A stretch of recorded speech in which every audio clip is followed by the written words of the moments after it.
ښاغلی الکوزی سلامونه، سهار د نیکمرغه، ډېر ښه راغلي خپرونې ته. علیکم السلام ورحمت الله وبرکاتو. زه سلامونه وړاندې کوم درنو لیدونکو ته او تاسو ته مدیر. ډېر زیاته مننه کوم چې په خپرونه کې راسره مل یې. ښاغلی مصطفی جان الکوزی دا راته ووایه چې د څوم ټولګي زده کوونکی او څوم نمره یې؟ زه د 12م ټولګي زده کوونکی یم د لیسې علي خصوصي منصور مکتب کې او د 12م ټولګي زده کوونکی. ماشاءالله ډېر ښه. د ښوونځي په کچه باندې تاسو یو له پیاوړو زده کوونکو څخه یاستئ یا ښې لاسته راوړنې لرئ، د ممتاز زده کوونکي په نامه باندې پیژندل کیږي. حتما به یو څه راز د دغه چارې تر شا موجوده وي چې مصطفی جان الکوزی د څه پر مټ باندې توانیدلی دی چې په خپل ښوونځي کې د یو ممتاز زده کوونکي په حیث باندې ظاهر شي؟ والله داسې خبر ده چې هر انسان چې په خپل ژوند کې کامیاب وي هغه یو راز لري. بالکل. او زما راز دا دی چې زما هم شاته مې دی پلار ولاړ دی. ماشاءالله. پلار جان مې ډېر همکاري راسره کوي په هر عرصه کې، مثلا د ژوند، نه تنها په مثلا مکتب کې، د خپل ژوند لکه لارې چارو کې ما سره ډېر همکاري کوي پلار جان مې. یعنې د یو ښه لارښود په حیث تر شا ولاړ دی او درته لارښوونه کوي. بس زما د راز دا دی چې زما پلار مې ډېر همکاري کوي ما سره په هر عرصه کې. بالکل. داسې وخت راغلی دی چې زه بعضو ځایونو کې ناامیده سوی یم چې یو کار ما غوښتو که ونه سو، خو بیا مې پلار جان زه تشویق کړی او بیا په دوباره تو چې ما تکرار کړی دی هغه کړی دی، زه په هغې کار کې کامیابه سوی یم او همدا راز پکې چې زما شاته م پلار جان ولاړ دی. ډېر ښه. ښاغلی الکوزی د دې تر څنګ چې پلار مو په هره برخه کې ملتیا کوي، د ستونزو پر مهال باندې ستاسو لاسنیوی کوي او کله چې انګېزه له لاسه ورکوئ ستاسو له روحي لحاظه ملاتړ کوي، د دې تر څنګ خپله څومره هڅه کوي چې وتوانیږي د یو ښه زده کوونکي په حیث باندې ظاهر شي؟ ستا سخت یعنې سختۍ تېرول په ژوند کې یا د ژوند په چارو کې ښه درس ویل او د ښه مهالویش درلودل څومره له تا سره مرسته کړې ده چې د یو ممتاز زده کوونکي لقب در باندې کېښودل شي؟ دې شیانو ما سره ډېره مرسته کړې ده، ځکه یو انسان مثلا ژوند کې باید نظم ولري او باید ډېر کوشش وکړي، تلاش وکړي، ځکه هر څه ته چې موږ غواړو یو شی لاسته راوړو موږ ډېر ورته کوشش کوو. همدغه کوشش او زحمات دي او چې زه خپله د درسونو په هغه کې برخه کې ډېره کوشش کوم. بالکل بالکل. چې ما دا ممتاز درجه لاسته راوړې ده. ماشاءالله. ښاغلی الکوزی څه به کېږي له خیره؟ څه جوړېدل غواړئ چې د پلار دغه هڅې او د پلار دغه هیلې چې ستا لپاره یې لري په رښتیا باندې بدلې کړي او هیوادوالو ته هم د خدمت جوګه شي؟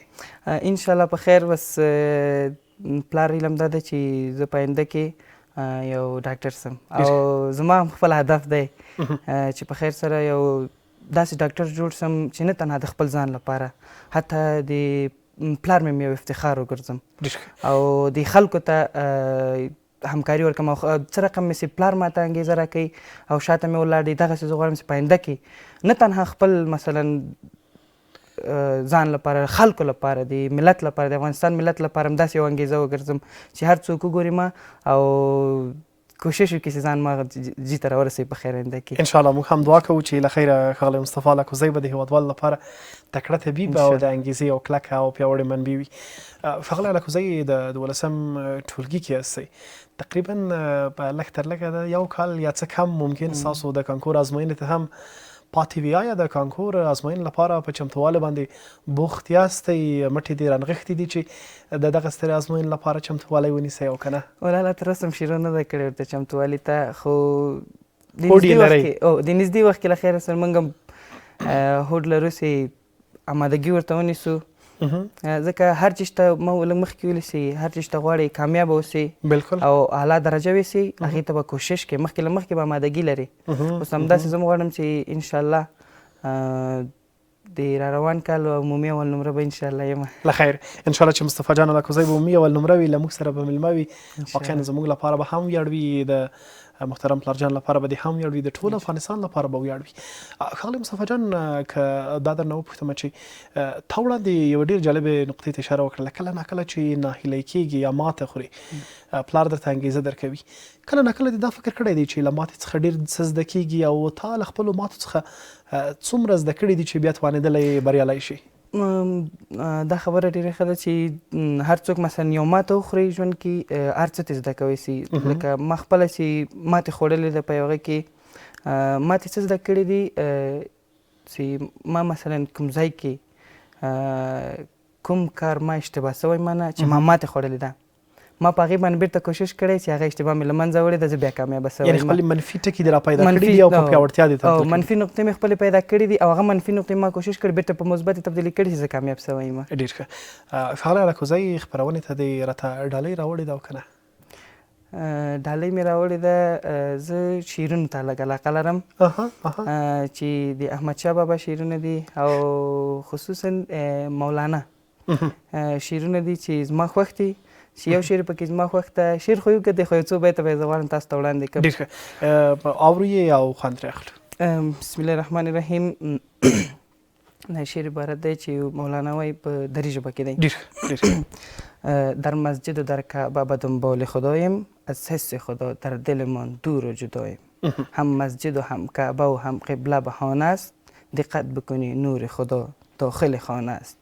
در مسجد و در کعبه دنبال چی هستی، اول تو ببین قلب کسی را نشکستی. این گونه چرا در پی اثبات خدایم، که همسایه ما گشنا و ما سیر بخوابیم. برخیز و کمی کعبه اعمال خودت باش، چنگی به نقابت بزن و مال خودت باش. تصویر خدا پشت همین کهنه نقاب است، تصویر خدا واضح و چشمان تو خواب است. شاید که بوتی در وسط ذهن من و توست، باید بوتی خود مانم باران خدا شست.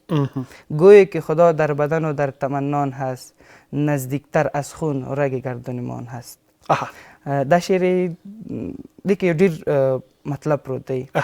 زیاتره کسان په دې باندې پوهېږي نه چې دا د شعر دا ویلی دی چې بنده او د خدای پاک منځ کې، او چې یو بنده باید مثلا داسې کوشش ونه کړي چې یو مثلا د خدای پاک لپاره هغه کې، یعنی که موږ خپله وغواړو خپله موږ وغواړو، هر کار مثلا باید له زړه نه موسي، اولا باید زړه پاک اوسي، زړه هم باید پاک اوسي. هر کار مثلا الله تعالی ته عبادت کوو، د زړه له تله باید وکړو چې الله پاک مثلا هغه دې موږ یعنی مونږ ګوري، مونږ ویني او مونږ ته ډېر نږدې دی. ډېر نږدې.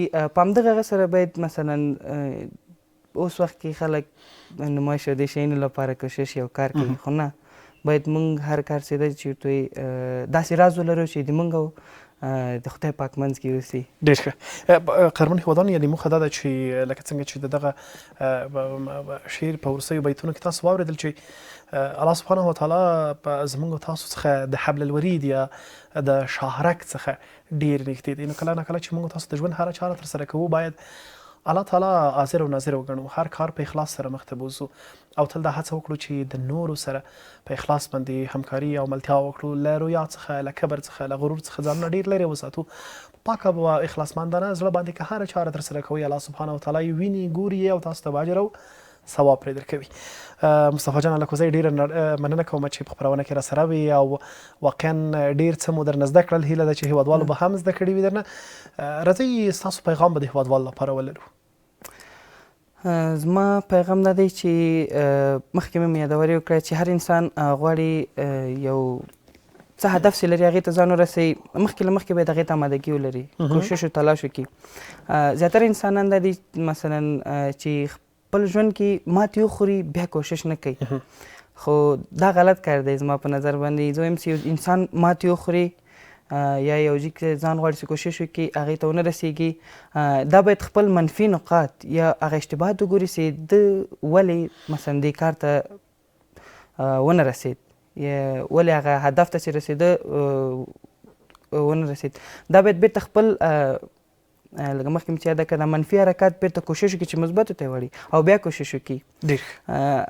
زه به یو بله خبره یاده کړم، اډیسن چې کله برق اختراع کو، هغه سیده او زیاتره کتابو کې راغلي چې زر پیرې زیاتره کې راغلي چې 10,000 دفعې د ماتې وخوړ د برق اختراع کولو کې.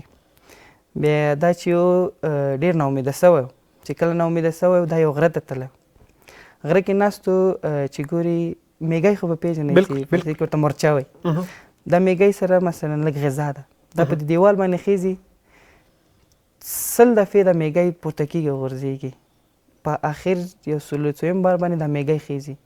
دلته د بیرته فکر وکړه د میږي نه دا انګېزه اخیستې ده چې هیڅ کار ناشونی نه ده که څونه موږ ماتې وخورو باید موږ بیرته کوشش وکړو انشاءالله لاسته یې راوړو. ډېر زه مننه کوم قدرمنو هیوادوالو د بریا په لور باندې د خپلو موخو په لور باندې د قدم اخیستلو لپاره ستاسو لپاره تل بریا ده یا دا چې خپلې موخې ته به رسیږي یا دا چې تجربه به اخلئ. تجربه خپله یوه ستره بریا ده چې په راتلونکي کې له تاسو سره مرسته کوي چې وکولی شئ لا سترې بریاوې ترلاسه کړئ. نو هیڅکله له ماتې څخه مه ویرېږئ او د انسان تر ټولو نه ستره غلطي له غلطۍ څخه ویره ده چې نه پرې د انسان د پرمختګ لوړو پوړیو ته ورسیږي او ستر ګامونه واخلي. نو راځئ په خپل ژوند کې ښکلې موخې وټاکئ د موخو لپاره پیاوړي قدمونه واخلئ. کله ناکله که راغورځېږئ ماتې خورئ هغه ماتې د خپل ژوند تجربه وګرځوئ هغه هم د ژوند لپاره تاسو وکاروئ او وتوانیږئ چې خپلو موخو ته ورسیږئ او د ژوند او د بریا او خواږه تجربه کړئ څو وتوانیږئ په بریالیو اشخاصو باندې تبدیل نه یوازې ځان ګران هیواد افغانستان بلکې د اسلامي امت لپاره د خدمت جوګه وګرځئ.